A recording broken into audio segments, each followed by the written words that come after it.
रहे हैं कि जितनी चादर होती है उतना ही पैर क्यों नहीं फैलाती, तो उसकी भी वजह है। क्योंकि जैसे आप अगर घर लेते हैं तो कर्जा लेकर लेते हैं तो और फिर उसकी ईएमआई चुकाते हैं, लेकिन घर आपका हो जाता है। इस तरीके से सरकार भी बहुत सारे एसेट्स बनाती है। कारण ये कि ग्रोथ का पोटेंशियल बढ़ता है। हाँ। थोड़ा सा घाटा उठा भी रहे हैं तो इसका मतलब एक आप अपनी पूरी पावर यूज कर रहे हैं रिसोर्सेज इकट्ठी करने मतलब की, कर्जा लिया जाता है ताकि और कमाई हो और रिसोर्सेज आए और उन रिसोर्सेज को डेवलपमेंट एक्सपेंडिचर पर किया जाए जिससे कि ग्रोथ पोटेंशियल बढ़े। इसीलिए बोला जाता है जब आप कर्जे से पैसा उठाते हैं तो आपकी भी कोशिश रहती है कि ऐसे ऐसी जगहों पे खर्चा किया जाए जिससे कि आमदनी और बढ़े। हाँ। इसलिए जब भारत सरकार जब कर्जा उठाती है तो उसकी भी ये कोशिश रहती है कि कैपिटल एक्सपेंडिचर में ज्यादा से ज्यादा लगे, जिसमें कि अगर 1 रुपया आज डाल रहे हैं कल को 10 की उम्मीद मतलब फैक्ट्रियां लगाई जाए, फैक्ट्री लगाई जाए, नौकरियां बढ़े, सड़कें बनाई जाए। बिजनेसमैन भी लोन लेता है, बैंक से लोन लेता है। आज उसके पास 4 करोड़ रुपए है, 6 करोड़ रुपए बैंक से लेगा, टोटल 10 करोड़ रुपए हो गया। तो 10 करोड़ रुपए का जो प्लांट एंड मशीनरी लगेगा उससे जो इनकम ग्रोथ होगी वो अलग होगी। इसी तरह से जैसे स्वास्थ्य पे आप खर्च करते हैं जी, शिक्षा पे आप खर्च कर सकते हैं, वो भी इन्वेस्टमेंट है, वो लोगों पे इन्वेस्टमेंट। अगर आप शिक्षा पे खर्च करती है सरकार, सबसे बड़ी रिसोर्सेज है। शिक्षा पे सरकार खर्च करती है तो जो लोग शिक्षित होंगे वो फिर और ज्यादा कमाई करेंगे। प्रोडक्टिविटी गलत खर्चे हैं, वो गलत खर्चे भी कई बार सरकारें करने शुरू करती हैं। जैसे कई सारे स्टेट गवर्नमेंट्स में आप देखते हैं कि फ्री बिजली, फ्री पानी, ये सब जो चीजें, ये कैपिटल एक्सपेंडिचर नहीं है, ये विशुद्ध रूप से ऐसा खर्चा है जो लोकलुभावन तरीके से इसमें आपने पैसे वेस्ट किए। जो आपने लोन उठाया, कर्जा उठाया, दिल्ली सरकार शायद इसलिए कर सकती है क्योंकि उनका सरप्लस बजट है, तो वो इस दिल्ली सरकार का ये तर्क रहता है कि जो हम फ्री बिजली वगैरह देते हैं वो उसको एक लिमिट तक देते हैं। उसमें क्या होता है कि लोग कम बिजली इस्तेमाल करने की कोशिश करते हैं, मतलब उनका ये तर्क रहता है। बिल्कुल, इसके ऊपर तो साइंटिफिक स्टडी होनी चाहिए फिर ना। लेकिन ये भारत सरकार के पास ये लग्जरी नहीं है, उनको सोच समझ के ही खर्चा करना होता है और कैपिटल एक्सपेंडिचर में ज्यादा से ज्यादा खर्चा करने की। व्यक्तिगत रूप में भी अगर आप देखें, जैसे मैंने लोन लिया और लोन लेकर मैंने उसको इनकम जनरेटिंग चीज में लगाया तो बहुत अच्छी बात है, मैं लोन रिपे करूंगा। लोन लेकर मैं ट्रैवल कर रहा हूं, आपने धंधे में लगाया तो उससे कमाई होगी। और लोन लेके मैं उससे फिल्म देखने जा रहा हूं और मैं एंटरटेनमेंट पे खर्चा कर रहा हूं, मैं ट्रैवल कर रहा हूं, तो फिर तो वो लोन का रिपेमेंट करते टाइम पता लगेगा। जैसे हम क्रेडिट कार्ड यूज करते हैं तो क्रेडिट कार्ड का भी मिसयूज कितना भारी पड़ता है। तो उसी तरह से ही है कि आपने क्रेडिट तो ले लिया, ये सोच के ले लिया कि चलो ऐसे ऐसे कर लेंगे, लेकिन अगर उसका आपने रिपेमेंट कैपेसिटी डेवलप नहीं की, उसको प्रोडक्टिव ये कोविड के जो साल रहे उसमें क्या हुआ कि कई जो क्षेत्र हैं उनमें प्रोडक्शन में जाहिर सी बात है कमी आई, जिसकी वजह से अर्थव्यवस्था की रफ्तार धीमी पड़ी। तो जो कर्जा लिया हुआ था सरकार ने, पिछले भी जो कर्जे लिए हुए थे वो अब भारी होते जा रहे हैं। तो इसलिए बहुत ज्यादा ऐसा कोई गुंजाइश नहीं है वित्त मंत्री के पास कि बहुत ज्यादा टैक्स में छूट दे दें, क्योंकि कर्जे अगर ज्यादा होते चले जाएंगे और टैक्स भी कम होता चला जाएगा तो कर्जे का ब्याज जो देना पड़ेगा वो एक अलग खर्च हो जाएगा।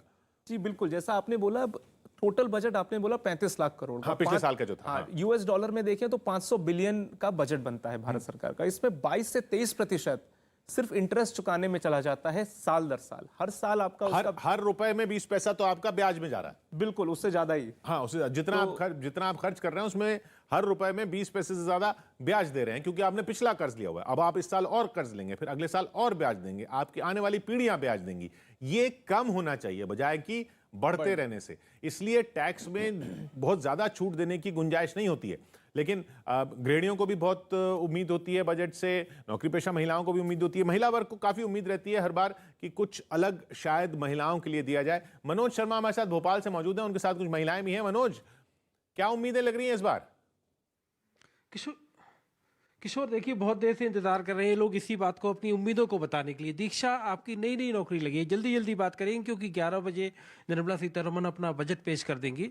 क्या उम्मीद है एक नई नौकरी पेशा लड़की को नए बजट से? जी, मैं सरकार से बजट 2022 में बस यही उम्मीद करूंगी कि 80C के तहत जो अभी हमारी सेविंग्स लिमिट है वो 1.5 LPA ही है, तो मैं चाहती हूँ कि वो उसको थोड़ा पुश करें और थोड़ा और बढ़ाएं। 80C की जो आप चर्चा कर रहे थे किशोर, देखिए महिला भी उम्मीद कर रही है कि वो 80C बढ़े। अब ये सरिता, आपको मतलब बिजनेस भी करती हैं, परिवार भी चलाती हैं, निर्मला सीतारमण महिला वित्त मंत्री हैं, कुछ उम्मीद विशेष? गवर्नमेंट को लगता है कि महिलाएं और पुरुष इक्वल हैं और स्कीम भी निकाली गई महिलाओं के लिए, बेटी बढ़ाओ काइंड ऑफ, लेकिन मुझे लगता नहीं है कि उसका फ़ायदा सबको मिला। ये फ़ायदा रूरल एरिया में फिर भी मिला है, बट हर महिला को नहीं मिला मेरे हिसाब से।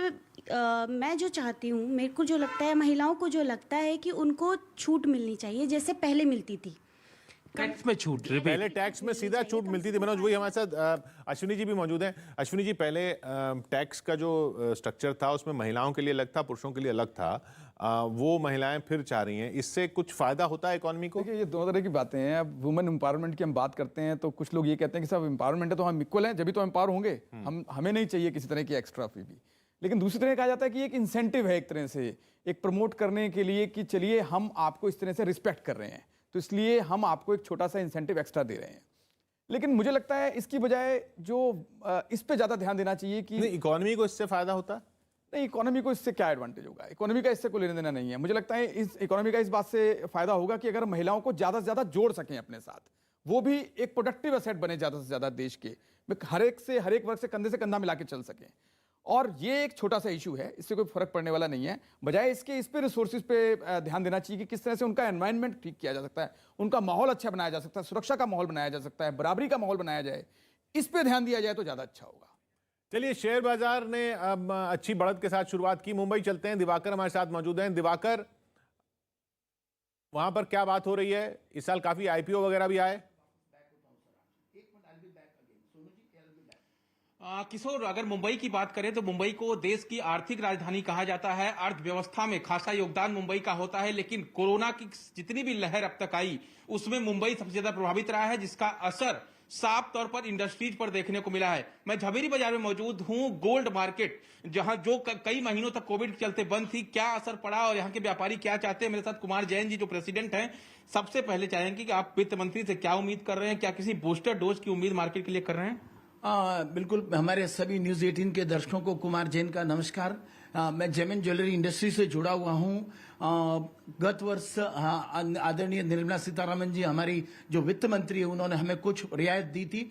और इस बार जो 2.5 साल से हम जो इस कोरोना वायरस की महामारी से लड़ रहे हैं, तो कहीं न कहीं जाकर पूरा मामला जो है इंडस्ट्री का सुप्त हो गया है, बिल्कुल शांत सा हो गया है। करीबन मैं जब सिर्फ झवेरी बाजार का आपको एक झलक बात करना चाहता हूँ कि यहाँ पे 3-3.5 शोरूम्स है, ग्राउंड फ्लोर 35,000 बड़ी बड़ी ऑफिसें, कारखाने हैं जहाँ का बूस्टर डोज की उम्मीद कर रहे हैं आप? बिल्कुल, बहुत सारी चीजें हमारी इंडस्ट्री में, इंपोर्ट ड्यूटी है, जीएसटी है, टीडीएस टीसीएस टैक्सेस है, तो कहीं ना कहीं जाके अगर हमारी आदरणीय वित्त मंत्री कुछ रियायत करती है, इंपोर्ट ड्यूटी कम करती है। इंपोर्ट ड्यूटी आज 7% इंपोर्ट ड्यूटी है और उस पर सेस टैक्स है, तो मिला के 10% होता है।